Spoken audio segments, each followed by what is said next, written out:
Dnes vám chcem rozprávať príbeh, ktorý je jedným z najdesivejších, aké si viete predstaviť. Prípad, ktorý sa dotkne každého rodiča. Predstavte si, že vaše dieťa zmizne a keď začnete hľadať odpovede, zistíte, že bolo unesené priamo pred vašim bytom. Obete z krimi príbehov majú tvár, ale nemajú hlas. V mojich videách ho dostanú. Rozprávajú svoj tragický príbeh sami, tak, ako sa naozaj stal, aby sa na ne nezabudlo, aby ich smrť nebola zbytočná. Moje meno je Lola Davie. Narodila som sa v roku 2010 vo Francúzsku. Mám 12 rokov. Moji rodičia, Johan a Delphine, spravovali niekoľko bytových komplexov. Vrátane toho nášho v Paríži, kde som vyrastala. Mám 2 bratov, Jordana a Tiba. Moja mama a otec boli stále zaneprázdnení údržbou a správou, takže som veľa času trávila sama, ale nikdy som sa necítila osamelá. Vždy som mala veľa priateľov. V škole som bola naozaj skvelá a to, čo ma naozaj pohltilo, bola gymnastika.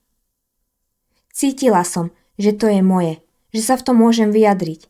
Svojou energiou a nadšením som sa dostala do elitného gymnastického tímu, kde som súťažila s niektorými z najlepších gymnastík vo Francúzsku. Každý deň bol pre mňa plný pohybu. Skoky, salta, tréningy. Keď som nebola na tréningoch, trávila som čas so svojimi priateľmi. Vonku, na ulici. Moji rodičia to vedeli a nechávali mi dosť slobody. Vždy sme sa navzájom podporovali. Boli sme si blízki. Moja mama bola pre mňa tou najlepšou priateľkou. Boli sme si tak blízke, hovorili sme si všetko. Deň, ktorý to všetko zmenil, bol úplne obyčajný. Po škole som išla domov ako zvyčajne. Vstúpila som do nášho bytového domu, ale nikdy som sa nedostala k dverám nášho bytu. A to je miesto, kde sa tento príbeh začína. Miesto, kde sa moje detstvo, moja bezpečnosť, môj život, všetko sa to zrútilo. A teraz, keď sa na to pozerám spätne, stále si kladiem tú otázku. Ako je možné, že sa to všetko stalo? Bolo to v piatok, 14. októbra 2022. Deň ako každý iný. Vrátila som sa zo školy. Ako to robím každý deň? Cez víkend sme mali vyraziť na malý výlet k druhému domu, čo bola naša rodinná tradícia. Väčšinou som bola doma okolo 15:15, najneskôr 15:30. Ale ten deň to bolo inak. 3:30, 3:45, 4 a ja som stále neprichádzala domov. Moji rodičia sa začali báť. Boli vydesení a tak môj otec v panike zavolal políciu. No kým dorazili, rozhodli sa ma hľadať sami. Mali prístup k bezpečnostným kamerám v našom bytovom komplexe. Takže bez čakania na súdny príkaz si stiahli záznamy. A to, čo videli, ich ešte viac vystrašilo. O 15:20, to bolo v čase, keď som obvykle prichádzala domov, ma videli vstupovať do budovy. Ale nebola som sama. Bola tam žena, mladá žena. Mala sivú bundu a svetlé nohavice. Bola menšia, ale silno si pamätám, že mala tmavé vlasy a opálenú pleť. A keď ju videli, niekoho im pripomínala, ale nevedeli si spomenúť koho. Možno ju videli niekde predtým, ale v tej chvíli to nevedeli určiť. To, čo následovalo, bolo desivé. Moji rodičia, nevediac, čo robiť, okamžite zverejnili príspevok na Facebooku. Pomoc, únos našej céry Loli, videná naposledy o 15:20 v spoločnosti dievčaťa, ktoré nepoznáme v našom bytovom dome. Niekde medzi tým časom, keď som prišla domov a momentom, kedy som mala byť už dávno dnu, sa niečo stalo. Moji rodičia vedeli, že táto žena, či už bola ktokoľvek, mohla mať niečo spoločné s mojím zmiznutím. A to bol len začiatok. Keď dorazila polícia, otec im ukázal zábery. Začali prehľadávať celý bytový komplex. Prišli do pivnice a tam našli lepiacu pásku a rezačku na krabice. Niečo, čo sa bežne používa pri balení alebo sťahovaní. Ale to nebolo všetko. Boli tam aj známky boja. Malé stopy, ktoré naznačovali, že sa niečo stalo. Niečo, čo sa nemalo nikdy stať. Všetci vedeli, že musia rýchlo nájsť odpovede. Ale nič ich nemohlo pripraviť na to, čo sa stalo o niekoľko hodín neskôr. Okolo 11:00 v noci zatelefonoval na políciu svedok. Neďaleko nášho bytového komplexu ležal plastový kufor. Tak sa rozhodol, že sa pozrie zo zvedavosti dnu. A práve tam, pod vrstvou postelnej bielizne, našiel moje telo. Bolo tam v kufri. Bez života. Polícia prišla okamžite. Zranenia boli zjavné. Bolo to dievča s blond vlasmi, nahé, s rukami a nohami zviazanými. Cez ústa páska. Na tele som mala bodné rany. Príčinou smrti bolo udusenie. Rany prišli až po mojej smrti. Bola som zabitá a ešte potom týraná. Rana na krku bola tak hlboká, že ma skoro... Prečo to všetko?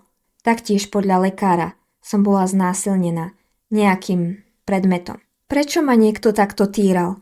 A potom tie čísla na mojich nohách. Na jednej nohe bola jednotka, na druhej 0. Boli to nejaké odkazy? Možno nejaký kód? Ale prečo ja?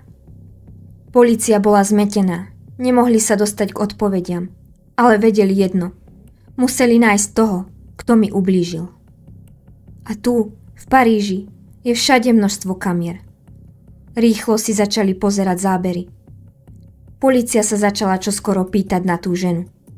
Zistili, že je to sestra ženy, ktorá žila v rovnakom komplexe ako ja. 1,5 hodiny potom, čo som s ňou bola videná na kamere, žena odchádzala s kuframi preč. Potom bola videná na viacerých záznamoch po meste. A 3 dní po čine ju polícia zatkla. Jej meno bolo Dabia. Vyšetrovatelia začali odhaľovať minulosť jej a jej sestry. Prišli z Alžírska v roku 2016.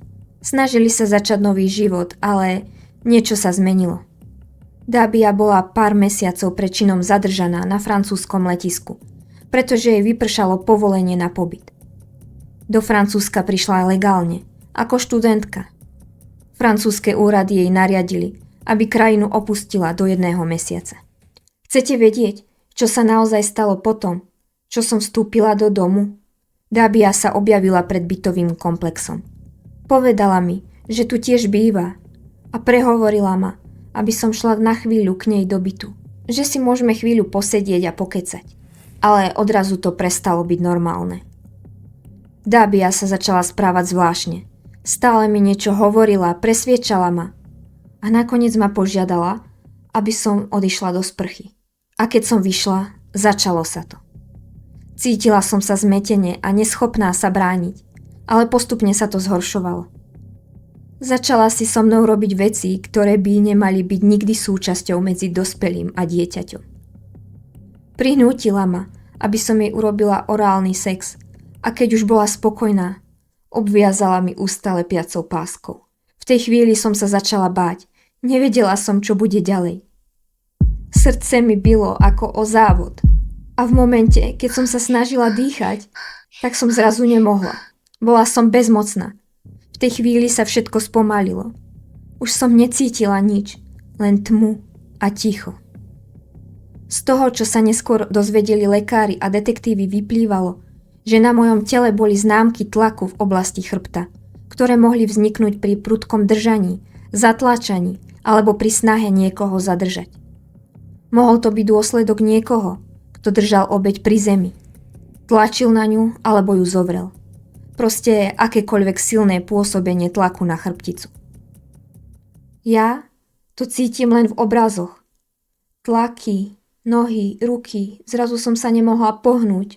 Niektoré rany neboli príčinou smrti, ale prišli neskôr. Nakoniec ma celú zviazala lepiacou páskou a vložila do kufra. Dabia sa k tomu do istej miery priznala. Pri výsluchoch menila výpovede. Vymýšľala si príbehy o cudzincovi so zbraňou, o snoch, potom o duchovi. Taký chaos slov a výhovoriek. Dokonca sa hovorilo o tom, že týždeň pred týmto činom sa mala pohádať s mojou mamou. Chcela totiž mať možnosť voľne prichádzať a odchádzať z bytového komplexu, ako keby bola obyvateľkou, keďže jej sestra tam žila. Mama jej to však nedovolila, pretože nebola registrovaná ako obyvateľka budovy, čo bolo v rozpore s miestnymi predpismi. Dábia bola tou situáciou rozčúlená a začala premýšľať o spôsobe, ako sa pomstiť. Podľa vyšetrovateľov mohol byť práve toto motív. Polícia mala niekoľko pevných dôkazov. Kamerové zábery, prítomnosť Dábie a jej sestry v okolí, nálezy v pivnici a potom priamy nález tela v kufri. Napriek tomu Dábia stále menila svoje tvrdenia. Niekedy sa priznala, inokedy to poprela alebo sa snažila zvaľovať vinu niekam inam. Pre mňa je najbolestnejšie to, že tí, ktorí ma milovali, museli prejsť nielen stratou, ale aj týmto chaotickým divadlom menenia výpovedí. Dábia kračala po ulici s kufrom. Bola tma, svetlá mesta sa odrážali od lažby a ľudia sa ponáhľali domov. Vyzerala pokojne. Usmievala sa. Dokonca sa s niekým rozprávala, ako by sa nič nestalo. A v tom kufri, ktorý niesla, som bola ja. Kým moji rodičia plakali nado mnou, ona si išla kúpiť kávu a nejaké pečivo. Sedela pri stole, pozerala sa do výkladu a správala sa, ako by to bol obyčajný deň. Niektorí ľudia si ju všimli. Vraveli, že pôsobila zvláštne, že mala v očiach niečo, čo sa ťažko opisuje. Ako by bola prítomná a neprítomná zároveň. Dokonca ich prosila, aby jej pomohli odniesť tie kufre. Ale nikto nechcel. Dokonca im za to ponúkala peniaze. Ale ľudia vraveli, že bol z nich cítiť zvláštny dezinfekčný zápach. Dokonca jednému človeku povedala na otázku, čo v tom kufri je, že predáva obličku. Nakoniec jej s kuframi pomohol kamarát. Policajné kamery všetko zachytili. To, ako pokojne nastupuje k nemu do auta, ako sa rozhliadne, ako odchádza. Ten muž tvrdil, že o ničom nevedel. Že to bol len kamarát, ktorý jej pomohol. Že ju viezol na to miesto len preto, že ho o to požiadala. A vraj netušil, čo v tých batožinách je. Dábia sa vrátila s kuframi k bytovému komplexu. O pár minút bola videná na kamerách, ako už odchádza bez jedného kufra.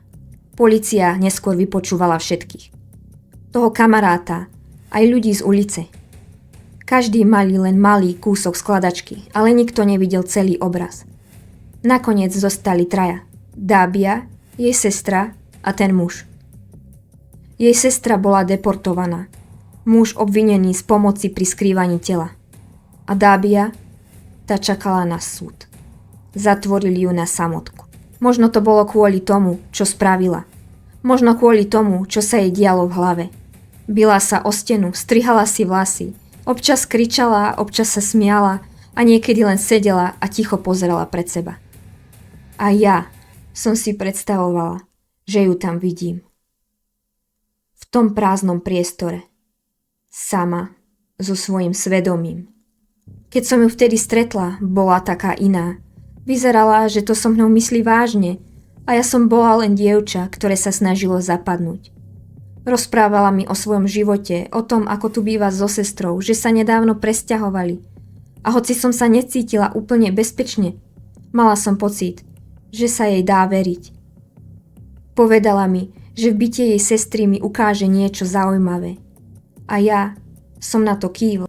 Možno som bola až príliš dôverčivá. Možno som bola naivná. Keď sme vošli do bytu, bolo ticho. Cítila som, že niečo nie je v poriadku. No nikdy by ma nenapadlo, čo sa stane. Dábia sa správala, ako by ma nevidela, ako by som bola len nejaká vec, s ktorou si môže robiť, čo chce. Mnohokrát sa pýtam, čo som mohla urobiť inak. Keby som nezaváhala, keby som sa niekam schovala, keby som utiekla. Spomínam si na jej oči. Prázdne, ako keby som nebola nič, len niečo, čo sa dá použiť. Cítila som bolesť, ktorá sa nezdala mať koniec. A potom to ustalo. Dábia bola pri mne. Spomínam si, ako ma pozorovala, ako keby už vedela, čo sa stane. Povedala, že to prehnala, že to nie je nič vážne, že sa len trošku zabudla, čo robí. Len to trochu prehnala. Len trošku? Ale ja viem, že to nebolo len trošku. Stala som sa jej obeťou. Nie som si istá, čo bola jej pravá motivácia. Keď jej boli ukázané fotografie môjho tela, povedala, že to s ňou nič nerobí. Že bola tiež znásilnená a videla, ako jej pred očami umreli rodičia. Ako mohla? Môj otec sa z toho zrútil. Prepadol alkoholu, rozišiel sa s mojou mamou, prišiel o prácu a v roku 2024 zomrel. Dabia je stále vo väzení. A čoskoro by si mala vypočuť svoj trest. A ja dúfam, že to bude doživotie. Je obvinená zo znásilnenia a vraždy. O svoj život som prišla krutým, brutálnym spôsobom. Len kvôli tomu, že som naivne verila. Nech je vám tento príbeh výstrahou a varovaním, aby ste si dávali na seba pozor. A taktiež na deti, pretože tie niekedy nevedia rozlíšiť, čo sa môže skrývať za ponúknutým priateľstvom.